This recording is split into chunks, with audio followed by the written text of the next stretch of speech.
Come in. Welcome. I'm E.G. Marshall. In his immortal Comedy of Manners, William Congreve wrote, "Heaven hath no rage like love to hatred turned, nor hell a fury like a woman scorned." That was over 200 years ago. Have matters changed in the intervening centuries? Judge for yourself in this story, which happens today. Mark. What is it, dear? I thought you were sound asleep. All those pills. Something woke me for the moment. I don't know why. I came alive so suddenly. Some alarm bell in me. Which will never ring. You're not going to be alive. What are you doing with that pillow? Playing Othello to your Desdemona, my love. No, Mark. You can't be serious. It's all just... Yet I'll not shed your blood, nor scar that whiter skin of yours than snow.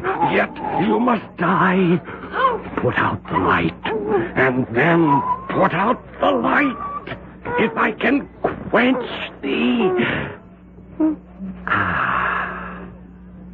No more moving. Still as the grave. My wife. My wife.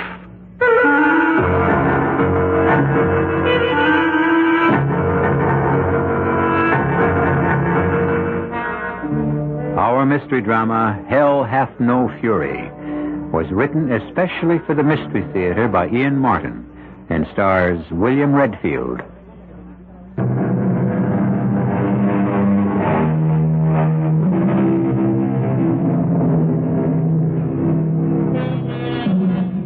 Mark Stanton and Emily Lawrence. The Wedding of a Decade. The first, a shining light of the classical theater. The second, a new, fresh, and lovely star of the screen who transcended any picture she illuminated.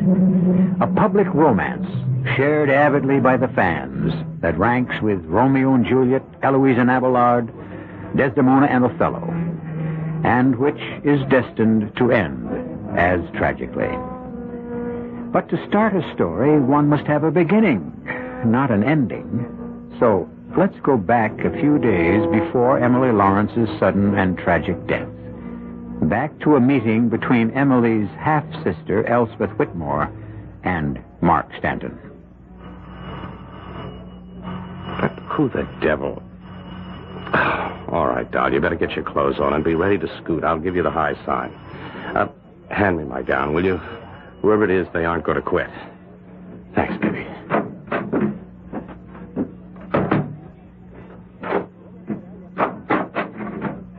Oh, it's you. Where did you get a key, Elspeth? One of the privileges of the family, even a half-sister. Well, come in. Why ring the bell when you have a key? I wanted to give you time to, put your robe on. Well, I was just trying to snatch 40 winks. Oh, do I know her? Didn't she used to go under the name of Tiger Tilly, the jungle cat? Funny, very funny. Not to me, or would it be to my sister? Now get rid of her, Mark. I want to talk to you. I will be in the living room on the phone, my back to the door, pretending your matinee curtain isn't coming down early. But don't think I won't sneak a look at what's your style this month, brother-in-law. B. Elspeth. Anything stirring? Oh, how much? No, that's too low. They've got to come up with 700. Well, let them stew on it. I'll be back in the office soon. Huh? Oh, wait a sec. No. No, I was just looking at a would-be rising star. Listen, if there's anything urgent, I'm at my sister's apartment. It's listed under Mark Stanton on the Rolodex, but it's still my sister's apartment. Bye. Well, Elspeth, to what do I owe this rather surprising early afternoon visit?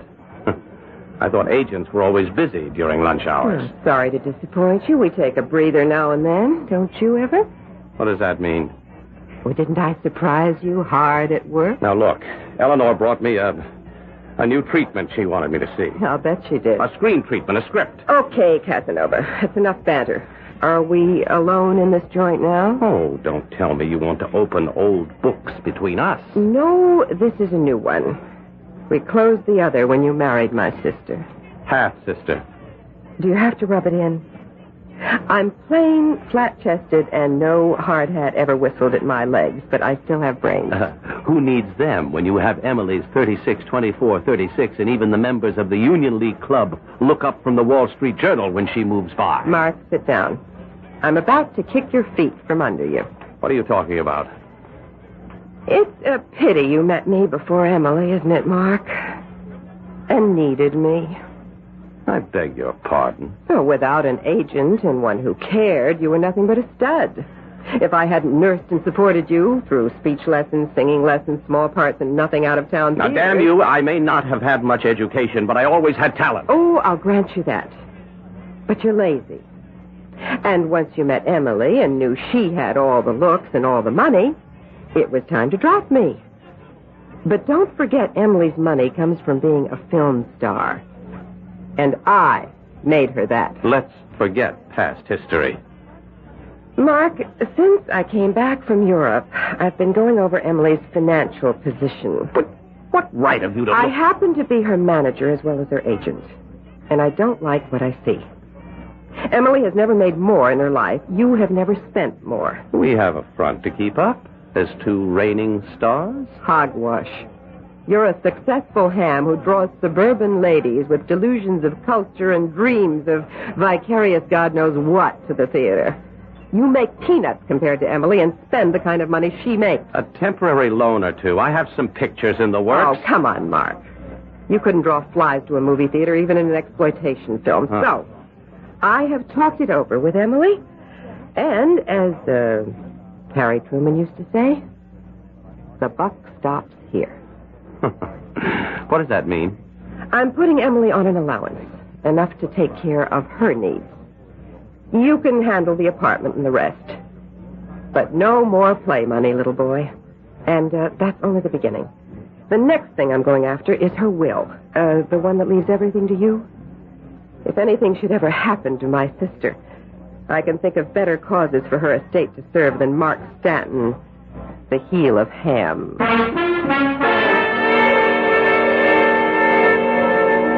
In the elevator, all my efforts to stay calm and unruffled meeting Mark again dissipated into thin air. Thank heaven I was alone, as my knees turned to water, thinking and dreaming of him as once it had been between us. By the time I reached the ground floor, I knew I needed another session with Madame Erexo.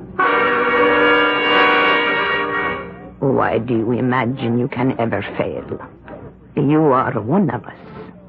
I have always thought one of the strongest in the coven. I never have doubts except in one area.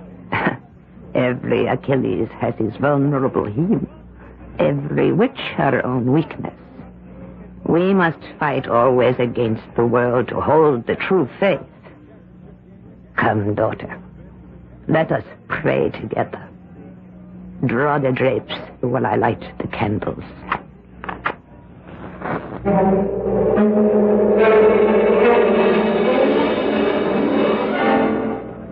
Now, step within the magic circle with me.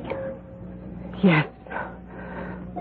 Oh, great Erexo, mother of us all, who crouch in the black shadow of your wings.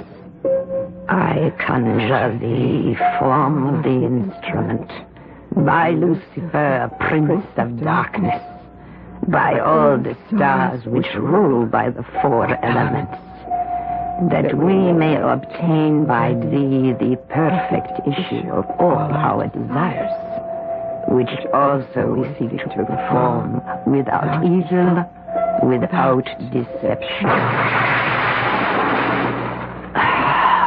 We are answered. I know what I'm doing is right.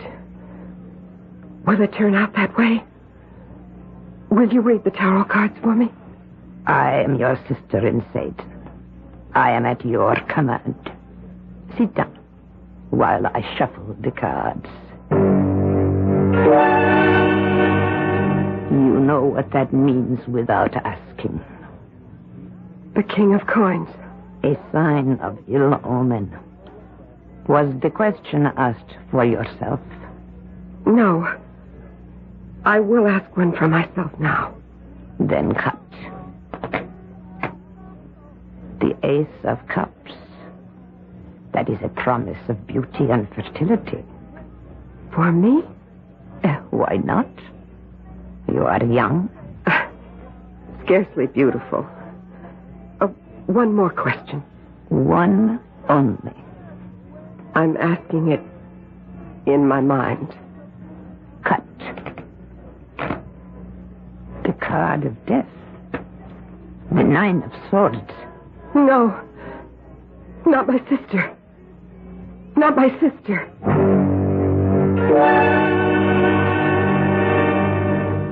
I love you, Emily. I love you, Mark. Oh, now I feel relaxed and hungry. Good. Elspeth was around this afternoon. Here? Oh, being the big business manager, saying we were spending too much money. She's smarter than we are about things like that. Yes, but is she really putting you on a strict allowance? Well, I guess I'll have to go along with her. She says I'm starting to spend more than I make. Now, how is that possible? Maybe you need a new business manager. Oh, nobody would be better than Elspeth. Besides, she's got to make a living, too. And who would I get? Well, how about me? Oh, darling, you have no idea of the value of money. No, when I'm old and penniless, and if in his infinite mercy the man upstairs saves you from looking at me anymore and snatches you upstairs for himself, Elspeth tells me she'll be my guardian. Well, she does want me to make a new will. And it wouldn't be a bad idea. We're both so stupid about how to handle what we've got. And if anything ever should happen to me... Oh, darling, please, I was only kidding. Let's get off this. No, as long as we got on it, I think Elspeth has the right idea. She'd see you didn't throw it all away, so I agreed. I'm going to remake my will on Monday. Well... Now, I've got to wash up, and you go tell the cook to get that dinner on the table. I am famished. Well, that tears it. Elspeth, Emily, one of you has got to go. Now, let's see. Which shall it be? Which can I get away with? Charming fellow Mark Stanton. Matinee idol for a limited audience of aging women. His main role, Romeo. Although he has been seen with varying success critically as Orlando, Bassanio, Lysander, all Shakespearean lovers. Interesting casting when you think of it. Or as we learn about him. He might have made a better Claudius, of whom his nephew Hamlet said, that one may smile and smile again and be a villain. I'll be back shortly with Act 2.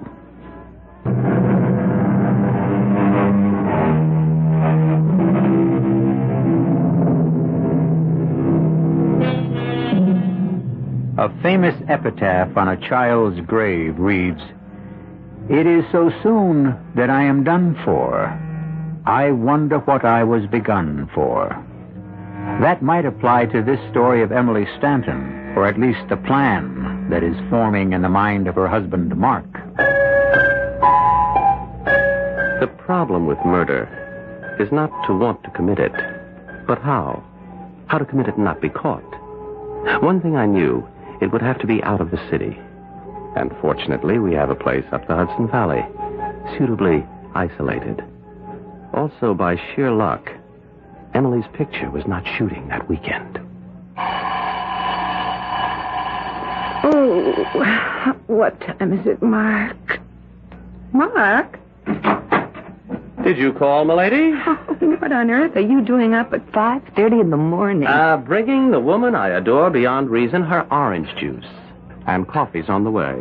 Oh, you angel. Thanks. Welcome. I'm so tired, I don't know how I'm going to make it to the studio today. I'll call them and tell them you're not well. No. 2 more days, and I have a whole long 3-day weekend off. I'll bounce back then. Speaking about the weekend, how about going up to the country? No, thanks. I want to just slump down here in bed and sleep and rest and holed in like a bear for his winter sleep. Oh, but, darling, it isn't winter. It's spring. And I want to get up to the house. That long drive. Well, you see, I'm worried. You know, I've got the hole dug in the fall. I've got to get that sump pump into the cellar before the spring waters flood us again. You can rest up there just as well. I can rest here, and we can get some men to do the job. Oh, where were they last fall when we needed them? Can't we make it next weekend? Well, it'd be too late by then, I'm afraid. All right, darling. I never can refuse you anything. Everything I do is for you. Have is yours. Except for letting your sister run our lives. Oh, that's just money. Because neither of us know how to handle Well, what's it for except to buy things? Well, we can enjoy them. I mean, I'd feel like a fool having to run to Elspeth for the rent or something. Are you trying to get rid of me? Well, of course not, darling. How could you think a thing like that? I don't. So stop talking about it. You don't have to do that if I was dead, and I don't intend to be. I should hope not. Look at the time. Whoop, I've got to shower and dress and get out of here. How about lunch? I can't, sweetie. I have a business appointment.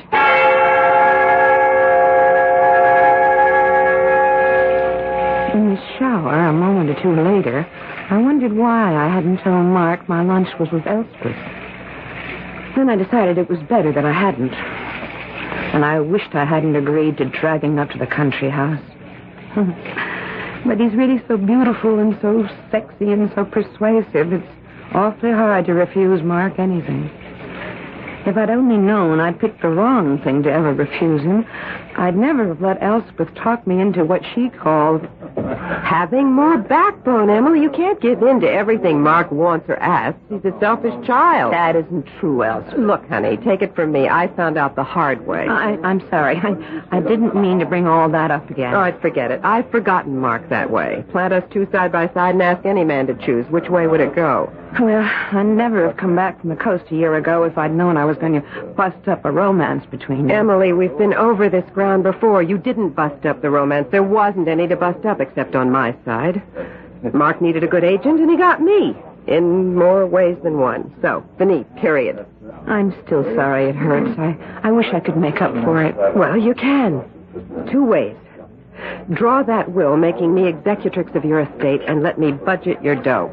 It seems unfair to Mark. Listen, Emily, I don't want you to get your back up, but I get the word he has gambling debts, and if he thinks he has backing, he could go sky high. Now, just let me put the brakes on, okay? I suppose it's too much to hope that your love for that muscle-bound Greek statue you married isn't letting up any. Mark? What would make you think a thing like that? Oh, I don't know, just an irrational hope, I guess. You still love him, don't you? That isn't the point. I love you, and I'm very concerned about you. What do you mean? I don't know. You'd only laugh at me if I told you. It's really funny, isn't it? I mean, the genes. We both come from the same mother, but our fathers were so different. You, blonde, blue-eyed, open, uncomplicated, trusting. And me, dark, brooding, sharp-tongued. Much of this world, and yet not. What does that mean? I could never explain that to you in a millennium. But I am a psychic. You mean like those funny cards you used to read and foretelling what's going to happen and things like that? Yes, things like that. Emily, listen to me. This is a dangerous time for you.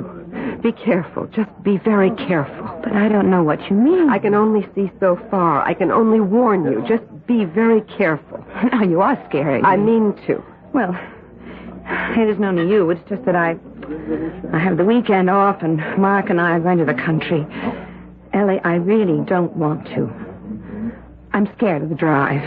You mean because of Mom and your father? Yes. Emily, how many times have I told you it wasn't your fault? It was in the cards. I was driving when they were killed. And a drunken madman by fatal chance jumped the road divider and forced you off the road. What else could you have done? It was not your fault. I know, but I still have nightmares about it. You're not going to drive, are you? I'll never drive a car again. It's just I'm afraid even to get into one. Now, excuse me for changing the subject, but you have to get back to the set soon. I want you to take a quick run up to my office. Why? Harry is there now. I had him draw up a new will for you, and I think we ought to get it signed right away. Well, I don't know. Mark is sort of hurt. Emily, if anything ever happens to you, I will take care of him the way he should be. You know you can trust me for that.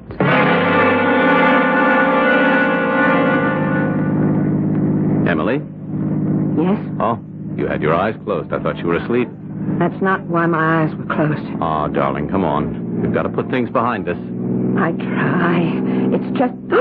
You're in the fast lane. Darling, it's late. I want to get us home. Move over. Never travel in this lane. All right. I'm sorry. I'll cut right into the next lane as soon as the car behind me passes. Now, please, sweetheart, I want you to relax. Just forget everything this weekend. Just play possum.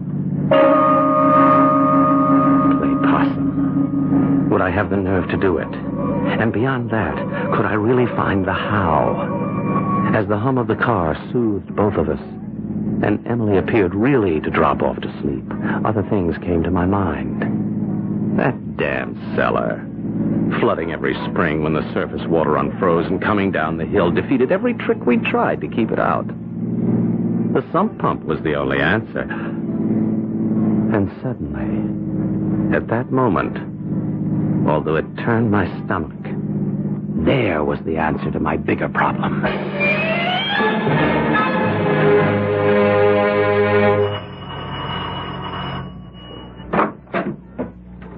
Elspeth, you are very early. I know.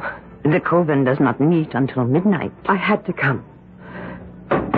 I need a special reading. I have intimations of disaster. You remember our last...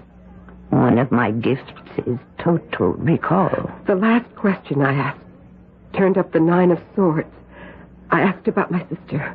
Oh? Now I want to know how soon. When? That is not always divulged. But let us tell the gods and find out if we can. If you want. If I want? Remember, there is no way of stopping what has been decreed. Has it been a good weekend, darling? Oh, yes. I feel so rested, so relaxed. Good. Maybe it's just as well I came. Did you get everything done in the cellar you want? Well, yes, I had to do some more digging, make the hole larger, but I have plenty of cement to finish up tomorrow. Tomorrow? Well, that's Monday. Right. I thought you could drive down tonight. You know I won't think of ever driving again. All right, darling, all right. I'll drive you in the morning and then drive back up. Now, come on, sweetie. I've taken off the phone so we won't be disturbed. And I'm going to carry you up to bed and tuck you in for the best sleep you've ever had in your life. I was so tired I could hardly keep my eyes open. But some inner alarm, some nonsense voice kept jogging at me to stay awake. Until I thought it's only tension. Foolish to be afraid. I am in my beloved husband's arms. And how safe can I be? Is she still in danger? The 9 of Swords still threatens. But when? How soon? I cannot tell from the cards. Maybe I should call the country. May I use your phone? Of course. What danger can she be in with her husband? Oh, it's a very long drive. You know what those roads are like. Oh, damn. What? A busy signal. Well, at least it means they got there safely. Still... Wait for the mass tonight. Within this circle, more questions are answered than through the cards. Be patient. I'll try. But I can feel death in my bones. Yes, you must die. Put out the light, and then put out the light. If I can quench thee. No. No more moving. Still as the grave. My wife. My wife.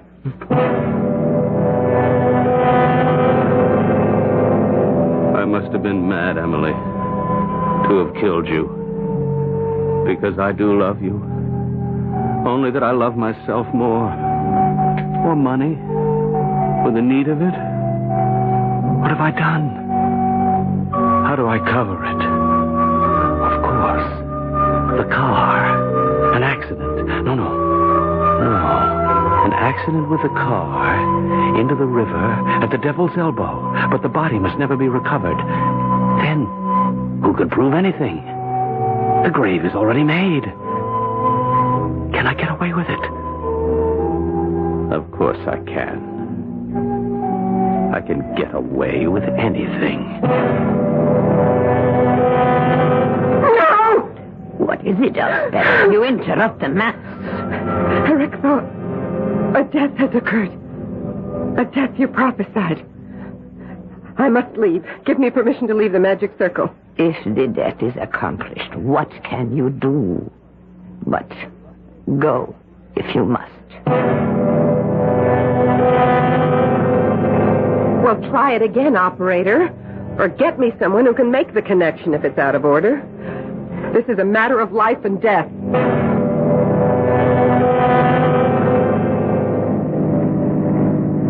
Shame to waste a car I love. On such a night, Troilus climbed the Athenian walls. Madness. The whole thing is madness. But there has to be a reason for Emily's death. The car smashing through the guardrail 500 feet to the river below. The car recovered, the body never. I will bury that 5 fathoms deep. And why should anyone question that Emily's body lies cemented in the well of a new sump pump planned over a year ago? So, goodbye, my favorite car.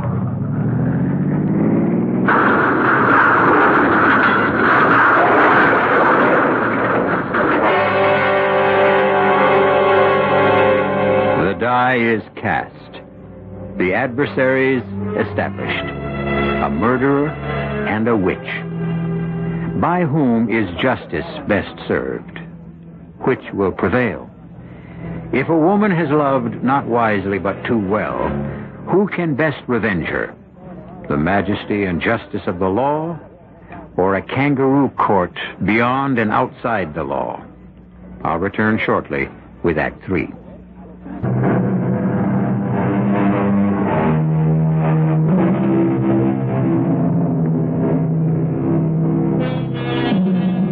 Mark Stanton has deliberately murdered his wife. And he has had what seems to him a very practical means of disposing of body and suspicion, which may work for normal authority, but possibly not for his sister-in-law, since he has no idea that she is a modern witch. For the moment, he is involved with simple but furiously necessary occupations.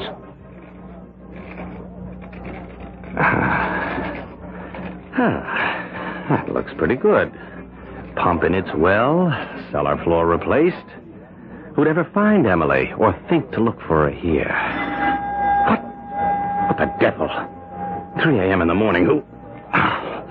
Damn. Lights are on upstairs. I better answer. Gotta change first.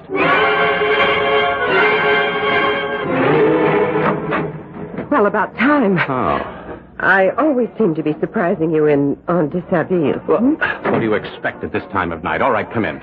That's about the first polite thing you've said to me in months. Oh, let's cut the funny talk. What are you doing up here in the middle of the morning? An interesting phrase. Shouldn't it be the middle of the night? All right. Let's bury the New York smart talk. What do you want?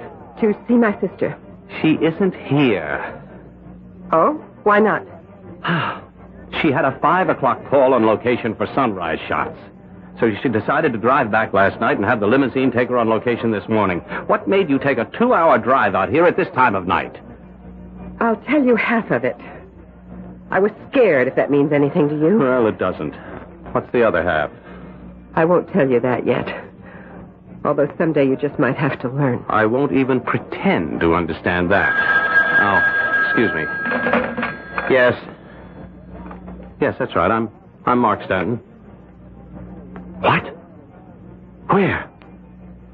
No, never mind all that. How is she? No, I'll be right down there. What was that? Emily, her car went out of control at Devil's Elbow. Oh, no. She went through the guardrail, plunged 500 feet down into the river. The car's a total wreck. Never mind the car. What about Emily? Well, they haven't found her yet. The car windows were open. If she got swept down the river and into the lake, they may never find her. You mean she's dead? You don't have to. And what else? A plunge like that, the car totaled. What else is there to think? Nothing. Emily is dead. What? That's a strange way to... Oh, Elspeth, I'm sorry. This must be terrible for you, too. It is terrible for me. But not too. Huh? What does that mean? I mean, you killed her. How could you think a thing like that? I don't think. I know. But it isn't going to do you any good. It was all for nothing. I don't know what you mean. You will. When I'm ready to tell you. Right now, let's go to the scene of the... What shall we call it, Mark? Let's just say... the tragedy. Okay, boys, use the crowbars. Get those doors open. Go over the inside. Check the ignition key, huh? Oh. You Mr. Stanton? Yes, that's right. I'm Mrs. Stanton's sister. How do, ma'am? I'm sorry about this. My wife, you think she's dead? What can I say? A fall like that, And what? Well, ma'am, this here shoe. One of my men found its mate washed ashore just before the river empties into Lake Ohakwa. Right down near where the car landed, in the river, we found your sister's pocketbook. It don't look good. Can't her body be recovered from the lake? We'll try, but that lake bottom is soft mud, or whatever you want to call it, from all the leaves the trees have been dropping for millions of years. It's like a quicksand. Nobody who ever drowned in that lake ever was seen again. Oh, my God. Look, why don't you go on home, Mr. Stanton, and take your sister-in-law with you. As soon as I'm finished up here, I'll drive up. There are some questions I'll have to ask. But what do you mean, was Emily exceptionally tall? Well, for a woman, I meant. Actually, my sister was quite small. 2 inches shorter than I am. And I'm only 5'4". Well, all right, yes, Emily was quite tiny, but what difference does that make? The driver's seat was adjusted for somebody as tall as, well, say you, sir. Oh, well, it could have been knocked back in the crash, couldn't it? Yes, sir. It could. Was your wife wearing gloves when she left? Gloves? Why? Driver's wheel had no fingerprints on it. I just wondered. Oh, yes, now I remember. Yes, I think, yes, she did have gloves.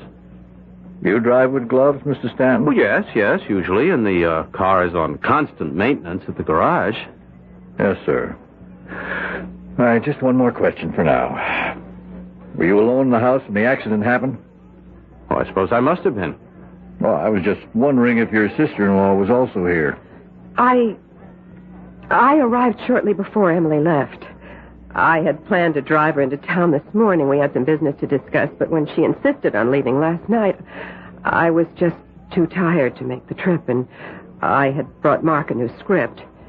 Since Emily was taking Mark's car, I decided to stay, let him read the script, and we could drive in tomorrow discussing it and return it on time.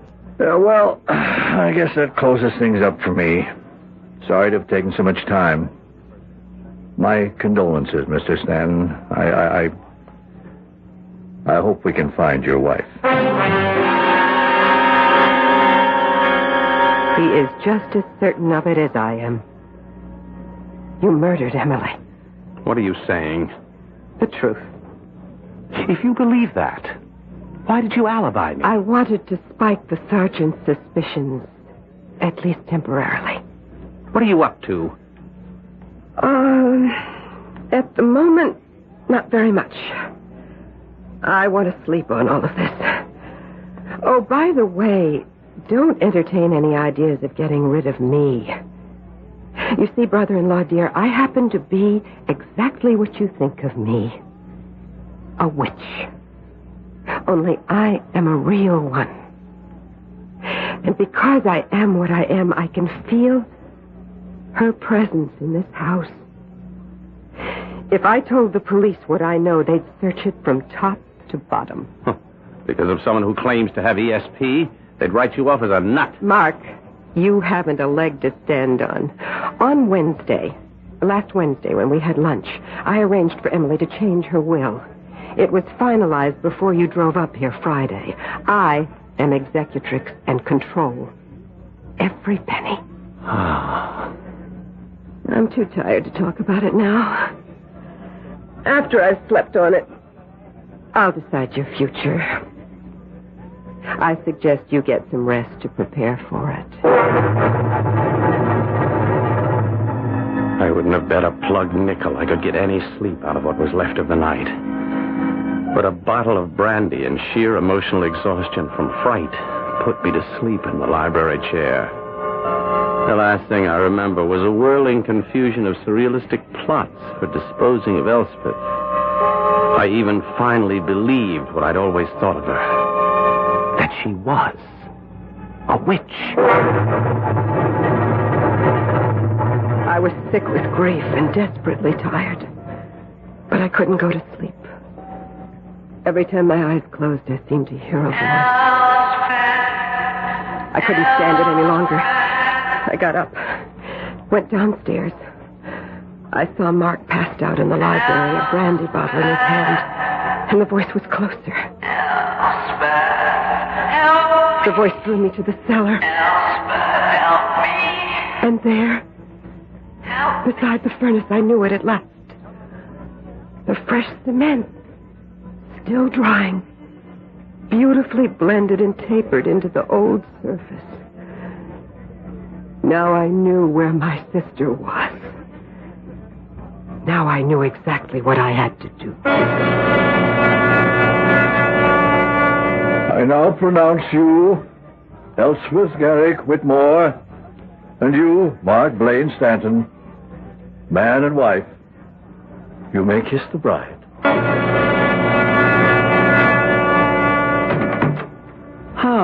Home sweet home. So, you got me at last, Elspeth. That's right, Mark.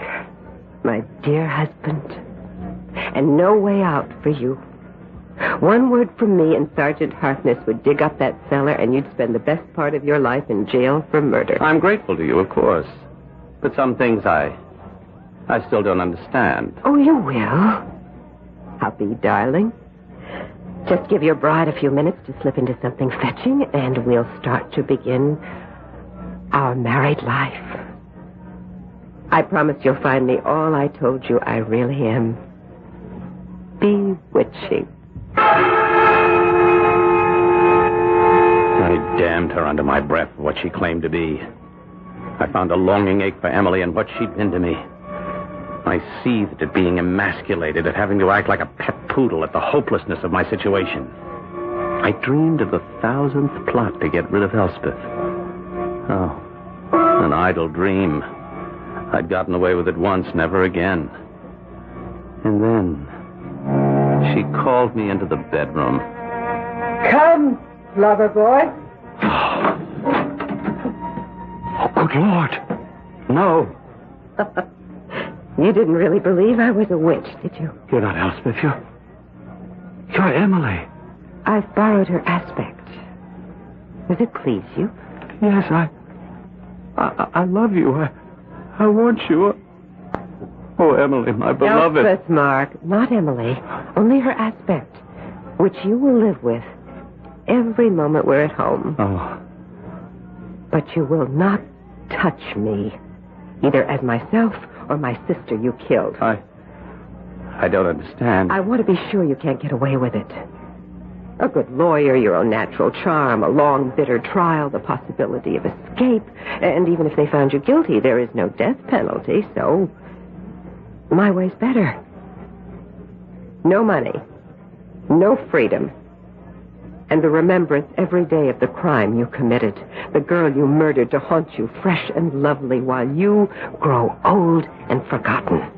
This is your cell, Mark. Plush-lined, perhaps, but more confining than anything state or government could devise. And I am your jailer. Watching you die a little day by day, year by year. I've read it in your cards, traced it in your horoscope. You will have a long hell on earth before the spirit I worship welcomes you to the real hell for eternity. This is my revenge for my sister. And for myself.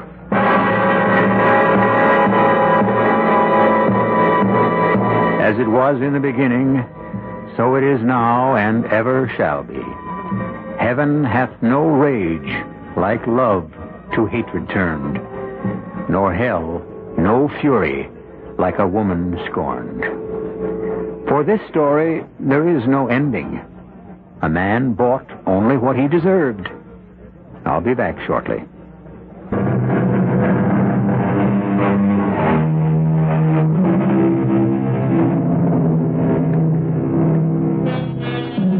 For a while, Mark Stanton's matinee ladies wondered about his abrupt retirement. But the Gorgon who guarded him fiercely finally discouraged their attentions. Not Elspeth alone. His good looks began to fade strangely, till by the time he was 35, his haunted, gaunt face and emaciated body looked more like a man in his 70s. He eventually was committed to a state institution for the insane, and died there without even an obituary to mark his passing. Mysteriously and suddenly, Elspeth died on the same day. Our cast included William Redfield, Patricia Wheel, Terry Keane, and Ken Harvey. The entire production was under the direction of Hyman Brown.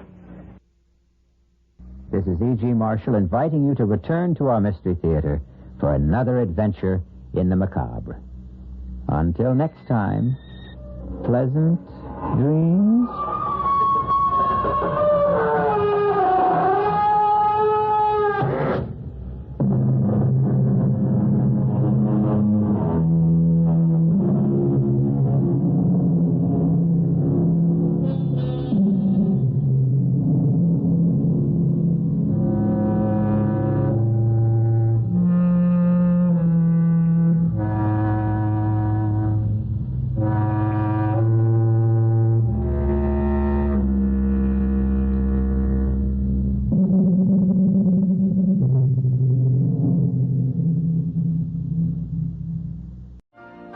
You've been listening to the OTR Gold Network.